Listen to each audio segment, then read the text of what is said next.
از اعلام ترس مایک تایسون توی یک مصاحبه رسمی تا رجزخونی و اعلام آمادگی جیک پال برای مبارزه 30 تیر ماه بین مایک تایسون و جیک پال. به تازگی مایک تایسون و جیک پال مصاحبه هایی رو انجام دادن که حرفای جالبی از اون ترند شده که توی این ویدیو میریم سراغ این مصاحبه.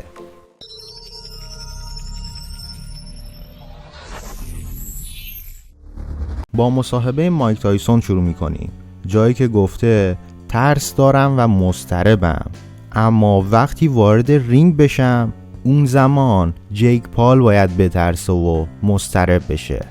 A fight coming up June 20th. Right now I'm scared to death. But the closer it gets to the fight, the least nervous I become.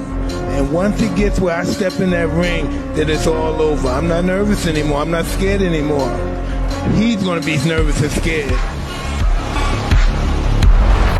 و اما میرسیم به مصاحبه جیک پال در جایی که اعلام آمادگی کرده و گفته که با نهایت قدرت و وزن خودش به مسافه مایک تایسون میره. Just like shocking to people that is how much I weigh. Turns out my body can carries this weight super well, and I'm only growing. You know, like I think I'll get up to 240 if I'm training for this camp at 240, and then I cut down to 220. It's basically like I had a 20-pound weight vest on for the whole entire camp. So my muscles are gonna be like so much stronger, and that speed will come through. و اما به تازگی هم اعلام شده که این نبرد بین جیک پال و مایک تایسون رسما یک مبارزه حرفه‌ایه و توی سابقه دو ورزشکار ثبت میشه.